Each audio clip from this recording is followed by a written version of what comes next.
13 on Your Side Green Thumb. Sponsored by Morgan Composting, the creator of Dairy Dew.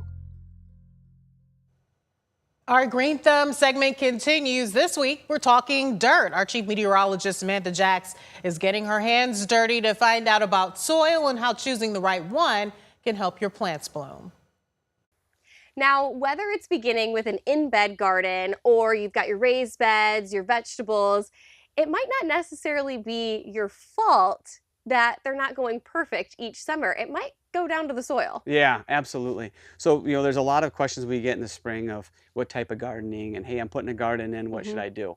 That's a big word to us, here at Dairy Dew. So we first ask, is it going to be like in the soil gardening, or is it going to be in like a raised bed gardening? Sure. Right? So once we get that answered, or that question answered, if you're doing in ground, this is where Dairy Dew shines the brightest. So Dairy Dew is an amendment. It's not a potting soil. Dairy Dew is something that you put in your ground and you rototill it in. Like I said, it's an amendment. A little's good, a lot could be damaging. Treat it like hot sauce or tequila. A little's good, a lot is just a bad night, right? So make sure when you use this, you use it appropriately and mix it into your soil. In-ground soil. You can use it into your beds if they fall down a little bit or need a little bit extra help or some biology. Okay. But when you're doing a full big raised bed, that's when we recommend something different. Right. So that takes us to these two stages, correct? That's right. Okay. So then it's what raised bed are you doing? They'll talk about either flower bed or vegetable bed.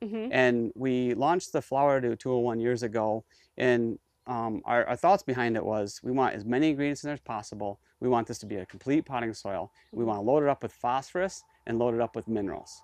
And the reason we put the phosphorus in there is that what makes that big bloom, right? We want to make, quite frankly, we want to make our neighbor really jealous that we know what we're doing, they don't. So this will help you get there. Okay. Also, the minerals in there is that big vibrant pop that we're looking for. Minerals will make that color that we're looking for. So again, load it up with 17 different ingredients. They all pull their weight. There's no fillers in there.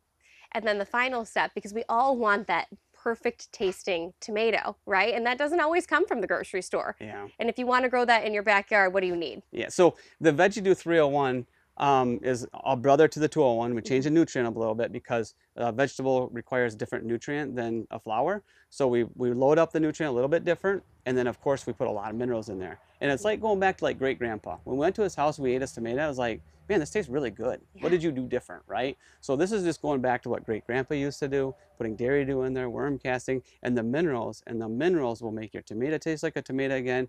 And honestly, it will make your peppers be hotter because the minerals in there actually makes it spicier. If you ever had a jalapeno, it's like, man, this one's really hot. This one tastes like a pickle. Yeah. It's the mineral content maybe in your soil. Okay, that is great to know. So when it comes down to gardening, the first stage of building your garden, you have to ask yourself a couple different questions of what type of soil. You can't just walk into the store and be like, all right, this is the one that works. You need to make sure you're finding the right fit. That's right, yep. Okay, well, thank you so much for those extra special tidbits to help you have that green thumb this summer. If you